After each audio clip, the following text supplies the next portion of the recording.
The Pekin boys took second place in Class 1A last year. They won a gold in Class 2A this year, so they came out and got it. The Open Championship came to life today at Carnoustie. Few things can spice up a major like Tiger Woods getting hot.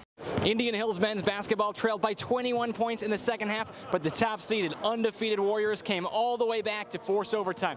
However, they fell just short in the extra frame, and their bid for a perfect season ends with an 85-83 loss in the second round of the national tournament.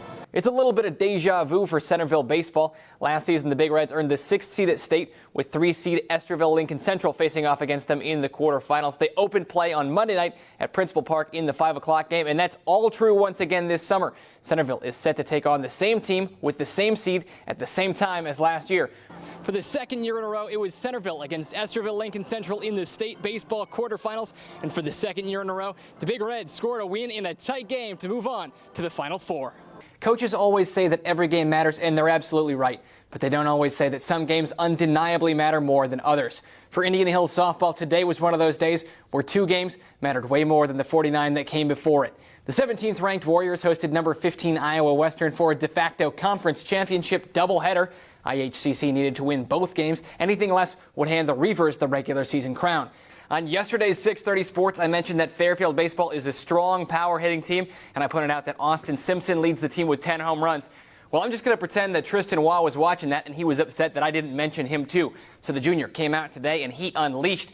The first 4 days after the All-Star break were big ones for the Cardinals. They started the second half 7.5 games back of the first-place Cubs, and in those 4 days, they would play the Cubs 5 times. They were hoping to gain some momentum under new management, but they split the first 4 games. Things started off well today. Already up 1-0 in the 4th inning, it was Yairo Munoz who doubles deep to left, and Dexter Fowler comes home to double the lead. After that, though, it was all Cubbies. They tied things up in the bottom half of the inning, and in the 5th, Kyle Schwarber gave the home team their first lead with a solo shot. Chicago would add 4 more for good measure. This loss dropped St. Louis to 4th place in the division and 8.5 games out of the top spot. Oskaloosa boys basketball celebrated its first ever Little Hawkeye Conference title last Tuesday night. But when they cut down the nets, the Indians were thinking about something bigger than a conference championship. I mean, we got bigger and better nets to cut, but tonight was a practice. So what is that bigger goal? Ultimately, we want to go to Wells Fargo, and we want to win a state championship. Last season, Oskaloosa made it all the way to the sub-state final where they fell to Mount Pleasant, but the Indians knew they had the recipe to come back and do something big.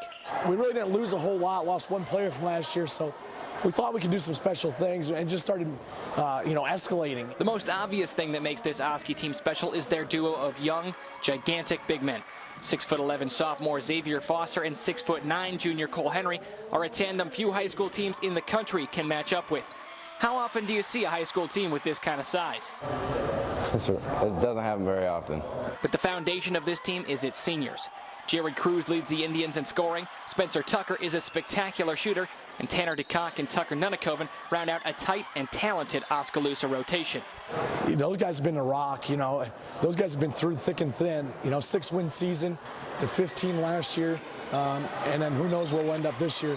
You live and die by those guys because they're the guys that help turn this program around. Oskaloosa has been ranked in the top 5 all season. They even took over the #1 spot for more than a month. The Indians picked up their 2nd loss of the year when they fell on the road to a top 5 Norwalk team. Losses have been important for Oskaloosa. Norwalk, we walked in with our heads too big, and we just didn't play for our full potential. It's good to have a loss every now and then, just so you know that you're not invincible, and you still have to work if you want to get to the ultimate goal, which is to win a state championship. Oskaloosa finished the regular season 19-2. For a school that's never won a boys basketball state title and went 6-16 just 2 years ago, this is a special team. It's very, very, very rare. It's probably a once-in-a-lifetime type thing, when all the pieces fit together. And, these guys have been really, for the most part, grown up together since they were little kids. And, sometimes you put pieces together and they don't mesh. Well, they have with this group because they've been so close to each other throughout the years. With the playoffs coming right up, the Indians have a simple plan. Just keep winning, baby. Just keep winning. From Oskaloosa, I'm Grant Becker, KTVO Sports.